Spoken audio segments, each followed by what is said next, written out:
Hej, jeg hedder Rikke. Jeg har tidligere lavet et program, hvor jeg ikke brugte nogle redskaber. I dag har jeg taget en bold med, og hvor jeg vil vise nogle øvelser med bold. Vi starter med squat-øvelsen, som mange kender. Jeg tager bolden mellem knæene, sørger for, at mine fødder under hofterne, også når jeg klemmer sammen om bolden, de må ikke være længere ude, bøjer ned på en indånding, op på en udånding. Jeg er hele tiden fat i bækkenbund og mave. Jeg bøjer ned og prøver at få sædet så langt tilbage som muligt. Så jeg kommer ned på en indånding og op på en udånding. Og når jeg har lavet 8, så vil jeg blive dernede og prøve at se, hvor langt ned kan jeg komme, hvor jeg kan mærke, at sciatet større for, at mine skuldre er nede, nakken er lang og lige. Og så for at lave noget med armene, så det ikke bliver for hårdt med skuldrene, så kan jeg føre dem frem og tilbage. Jeg puster ud, når jeg trækker tilbage, så husker jeg også min vejrtrækning, så jeg ikke glemmer at trække vejret. Det er vigtigt hele tiden at bruge vejrtrækningen til at holde fat i bækkenbund og mave, så det ikke går i lænden. Hvis når man mærker det i lænden, nu kan vi lige blive tilbage med armene, så kan vi skubbe numsen lidt ind under mig. Så fører jeg armene frem og puster ud. Og det kan jeg gøre lige så mange gange, jeg har lyst til, hvor jeg kan mærke, at nu begynder jeg det at tage fat i min lår, så jeg mærker, at jeg får trænet lårene godt. Og det kan være meget forskelligt, hvor mange gentagelser man har brug for. Kan blive ned igen, spænder godt op i bækkenbund og mave, husker at trække vejret ind og puste ud. Hele tiden for at holde fast i bækkenbund og mave. Bliver tilbage med armene, trækker skulderbladene godt sammen. Før armene op og kommer op igen. Og dem kan man lave så mange gentagelser af, man vil.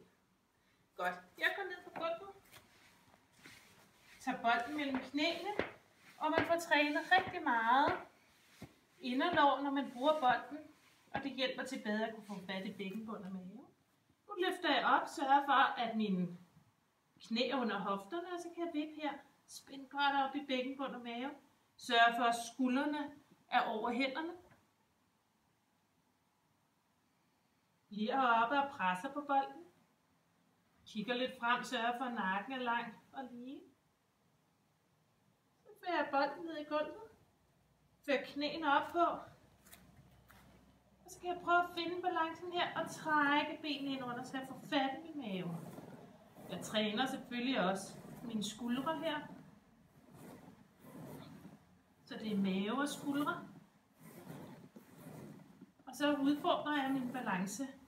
Og så går jeg nemlig ind og arbejder med min mave på den måde. Så kan jeg blive med knæene på bolden. Krydser anklerne. Og bøje ned på en indånding. Op på en udånding. Igen, man kan gøre det her uden bold, hvis det bliver for svært at holde balancen. Her dernede, små bitte vip. Og løfter op. Kommer ned ad bolden. Skal man lige strække ryggen. Og kommer op igen. Så tager jeg bolden bag knæhæsen. Hvis man har problemer med håndledene, så kan man komme ned og stå på underarmene. Men ellers så har jeg hænderne under skuldrene. Og løfter op og ned her igen. Pust ud, når jeg løfter op. Sørg for at holde ryggen lang og lige. Tager cirka 8 gentagelser. Bliver op med benet og små bitte vip her. Flexer foden godt og presser på bolden. Så får jeg godt fat i min baglår. Og presser på bolden. Fører knæet ned og ud til siden. Sørg for, at underbenet er parallelt med gulvet.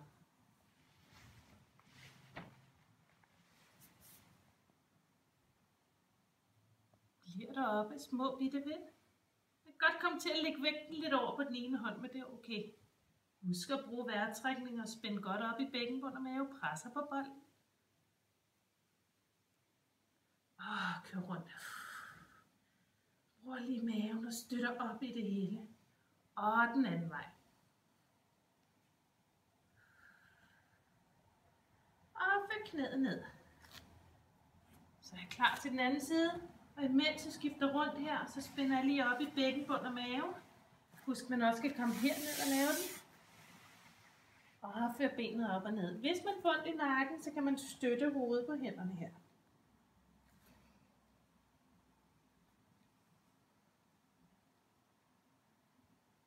Bliver op med benet, sørg for at maven har godt fat. Det er ballerne, vi arbejder med her. Baller og baglov. Og presser på bolden. Før knæ ned til knæ og ud til siden.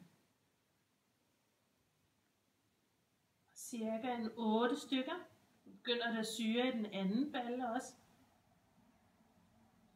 Bliver der oppe små bitte vip. Presser på bolden.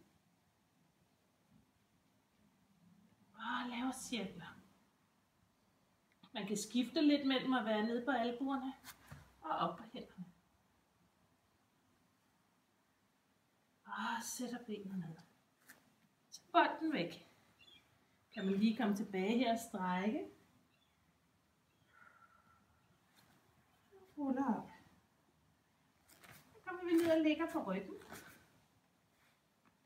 Tag bolden mellem knæene. Hælene under knæene. Sørg for, at fødderne er lidt samlet, så der kun er et lille mellemrum imellem. Så løfter jeg bækkenet op og ned. Igen. Sædet og baglov arbejder vi med. Sørg for, at vi ikke kommer helt op på nakken, men bliver på skulderbladene.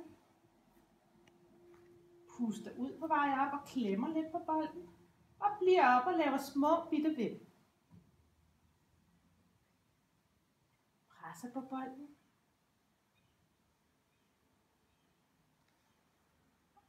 Og så fører jeg skiftevis højre og venstre hofter op.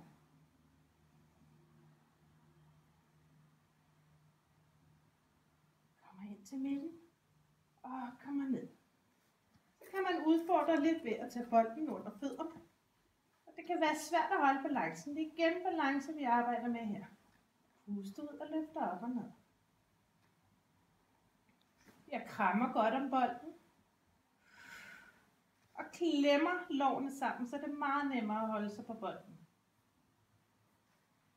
Kommer halvt op, så kan jeg føre bolden lidt væk og trække den ind.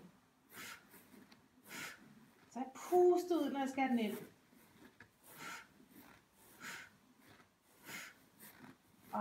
Kom ind.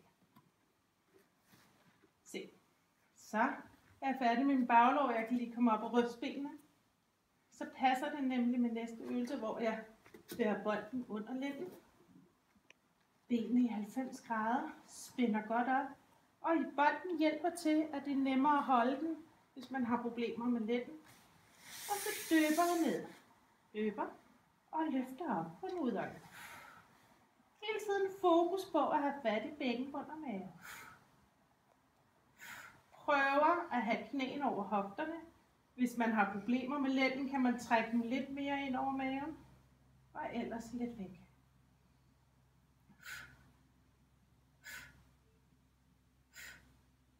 Godt, strækker benene op mod loftet. Og trækker benene ind over maven. Der kan man lige holde på bolden, hvis man kommer langt op.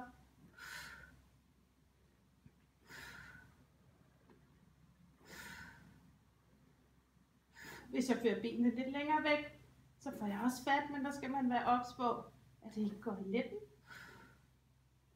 Og der vender jeg vejrtrækningen, så jeg trækker vejret ind og puster ud.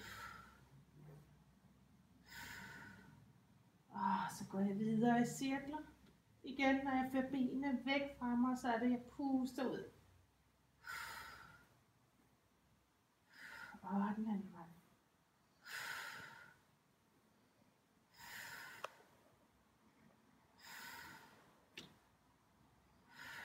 Og kommer ind til midten.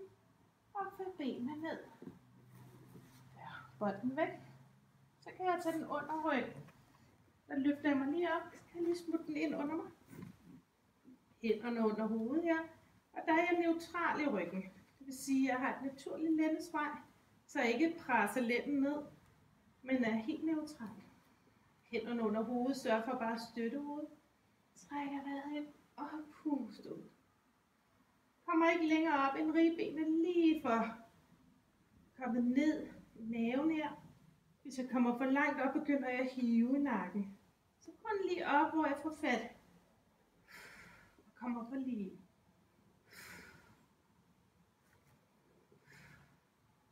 Så kommer jeg til skrå. Hele tiden vær opmærksom på ikke at lave bevægelserne for store.